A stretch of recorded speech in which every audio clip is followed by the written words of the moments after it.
મહીસાગર જિલ્લામાં બાળ લગ્નનું દૂષણ હજુ પણ યથાવત જોવા મળી રહ્યું છે ત્યારે જિલ્લા સમાજ સુરક્ષા અધિકારીએ વધુ એક બાળ લગ્ન અટકાવ્યા છે।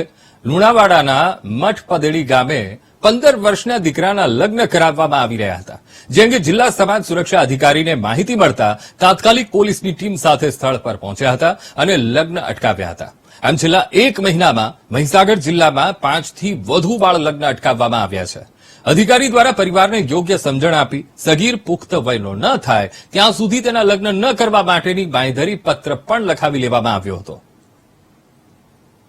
મહીસાગર જિલ્લામાં બાળ લગ્ન પ્રતિબંધક અધિકારી જિલ્લા સમાજ સુરક્ષા કચેરી અને બાળ સુરક્ષા કચેરી દ્વારા અત્રેના મહીસાગર જિલ્લામાં આ મહિનામાં 5 થી વધુ બાળ લગ્નો અટકાવ્યા છે।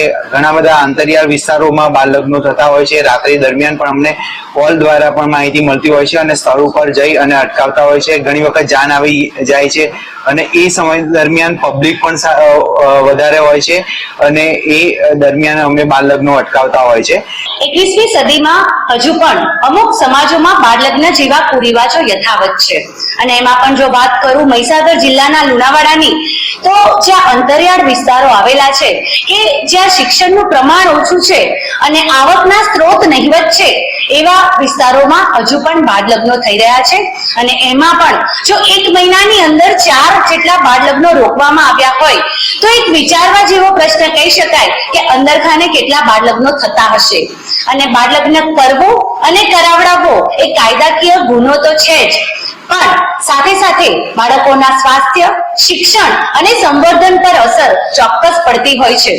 અને અમુક કિસ્સાઓ એવા પણ હોય છે કે માતા પિતા કાયદાથી પરિચિત તો હોય જ છે, પણ અમુક મજબૂરીના લીધે પણ બાળ લગ્ન કરાવતા હોય છે।